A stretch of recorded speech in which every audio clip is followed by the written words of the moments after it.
जय श्री कृष्ण।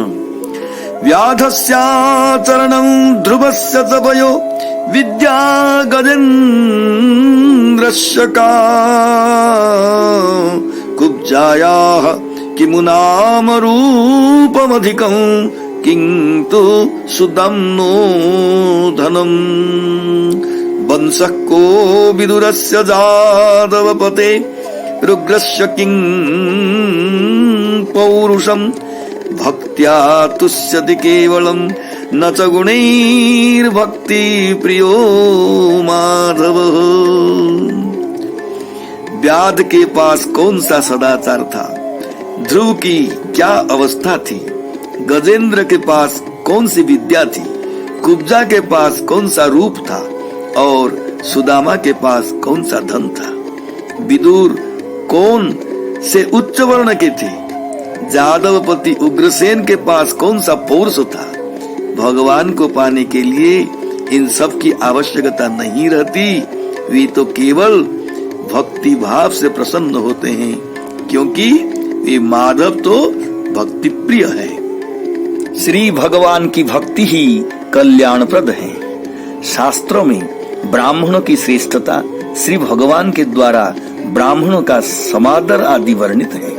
विप्रधेनु सुरसंत हित के लिए ही भगवान श्री नारायण अपने अंश शेष के साथ श्री अयोध्या व मथुरा में प्रकट हुए हैं। विद्या विनय संपन्न सुदामा नामक ब्राह्मण के प्रति श्री भगवान का भाव विश्व विश्रुत है, पर दुर्विनयता के कारण दुर्वासा जी को क्षत्रिय भक्त के शरण में जाना पड़ा। ज्ञातव्य है कि ब्राह्मण घर में केवल जन्म ले लेने से उसमें श्रेष्ठता नहीं आ जाती। ज्ञातव्य है कि सच्चा ब्राह्मण कहलाने योग्य ब्राह्मण वही हो सकता है जो वर्ण से ब्राह्मण हो, वेदों का विद्वान, वैदिक मार्ग पर चलने वाला भगवान और भागवत तथा आचार्य कैंकर्य पारायण होकर भगवत कर्म करने वाला हो। महाभाष्यकार इस सिद्धांत को स्थापित करते हैं। त्रीणी यशावदतानि विद्या योनिश्च कर्म च। जब ब्राह्मण दुर्विनीत होकर इन तीनों गुणों का दुरुपयोग करने लगता है तो उसका परिणाम भी उल्टा हो जाता है। श्रीमद् भागवत जी के राजा अम्बरीश का उपाख्यान पढ़ने पर लगता है कि भगवान भक्ति के सामने विद्वान तपस्वी ब्राह्मण से भी श्रेष्ठ हैं। श्री भगवान का प्रपन्न भक्त जाति विद्या तपस्या मूलक श्रेष्ठता की अपेक्षा भक्ति मूलक श्रेष्ठता अर्थात श्री वैष्णवता ही वास्तव में श्रेष्ठता है। परम तपस्वी विद्या संपन्न ब्राह्मण शंकर जी के अवतार दुर्वासा जी अपनी दुर्विनीतता अर्थात भागवतापचार के कारण विपत्ति में फंसकर उससे रक्षा के लिए पूर्णतम पर ब्रह्म श्री नारायण के शरण में गए। श्री भगवान की प्रतिज्ञा है कि शरण में आए हुए का वे कभी भी परित्याग नहीं करते। अभयं सर्वभूतेभ्यो ददाम्येतत् व्रतं मम तस्मान् मत् शरणं गोष्ठं मन्नातं मत् परिग्रहं गोपाये स्वात्म योगेन सोयं मे व्रत आहितः। किंतु अम्बरीश के प्रसंग में शरण में आए हुए दुर्वासा जी को श्री भगवान कहते हैं, सर्वतंत्र स्वतंत्र होने के बाद भी मैं प्रपन्न श्री वैष्णव भक्तों के परतंत्र हूँ। अहम भक्त पराधीन यशतंत्र द्विज।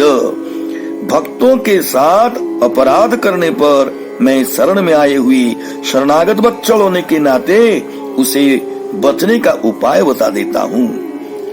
ये रोग जहाँ पर आपको लगा है बस वहीं जाने पर ठीक होगा। अयं ह्यात्मा विचारस्ते जतस्तम यातु वै भवान तपो विद्या च विप्राणां निःश्रेयसकरं परम। ये मनुस्मृति कहता है, आप तपस्वी और विद्वान ब्राह्मण हैं, कल्याण की समग्र सामग्री आपके पास है, पर आप दुर्व्यवहार के कारण संकट में पड़ गए हैं। इस संकट से बचने का केवल एक ही उपाय है कि आप परम श्री वैष्णव प्रपन्न भक्त महाभागवत अम्बरीश से क्षमा मांगिए, तभी आपको शांति मिलेगी। ब्रह्मं तत् गच्छ भद्रं ते नाभागतनयं नृपम क्षमापय महाभागं ततः शांति भविष्यति। भक्त्या तुष्यति केवलम परमया भक्ति प्रियो माधव। किसी भी तरह से श्री वैष्णव रीति से श्री भगवान के श्री चरणों में मन रत हो जावे, ऐसा प्रयत्न कर भक्त बनना ही जीवन का परम लक्ष्य होना चाहिए। जय श्री कृष्ण।